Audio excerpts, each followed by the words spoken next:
নমস্কার বন্ধুরা, লক্ষ্মী কিচেনে আপনাদের সবাইকে স্বাগতম। আবারও আমি হাজির হলাম নতুন একটি রেসিপি নিয়ে। আজকের রেসিপি সবজি খিচুড়ি। তবে যে বাচ্চারা খেতে চায় না বা অরুচি তাদের জন্য এটা মজাদার খাবার। তাহলে শুরু করা যাক আজকের রেসিপি। এই রেসিপির জন্য আমি মিষ্টি কুমড়া, আলু, ছোলা, কাঁচামরিচ, সবুজ শাক নিয়েছি।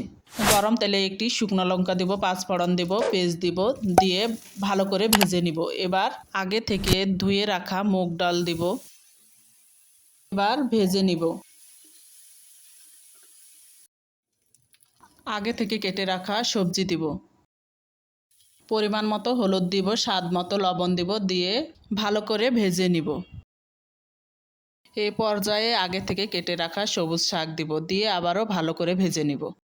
আগে থেকে ধুয়ে রাখা আতপ চাউল দিয়েছি আমি, তবে আপনারা চাইলে যে কোনো চাউল ব্যবহার করতে পারেন। এবার আবারও আমি সব কিছু একসাথে মিশিয়ে ভালো করে ভেজে নিব।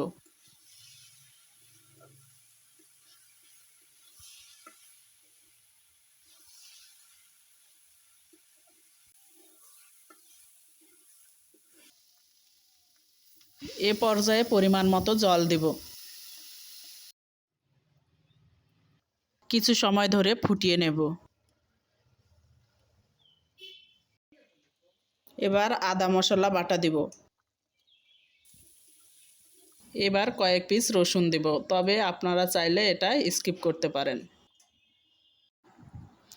এভাবে কিছুক্ষণ ফুটিয়ে নিব আমি।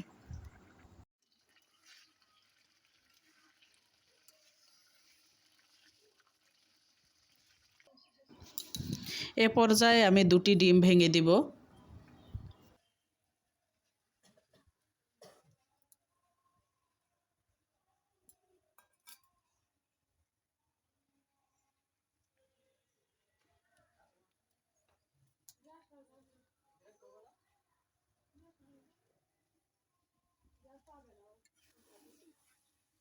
এবার কিছুক্ষণ নাড়াচাড়া করে নেব। এ পর্যায়ে ভাজা জিরা গুঁড়া দিব,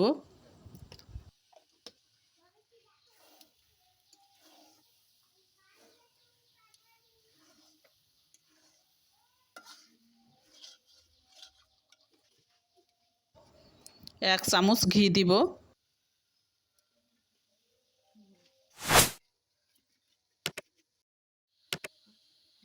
ব্যাস, আমাদের সবজি খিচুড়ি তৈরি। বন্ধুরা, আমার রেসিপি ভালো লাগলে লাইক করবেন, কেমন হয়েছে তা কমেন্ট করে জানাবেন। এই রেসিপি দেখার জন্য আপনাকে অসংখ্য ধন্যবাদ।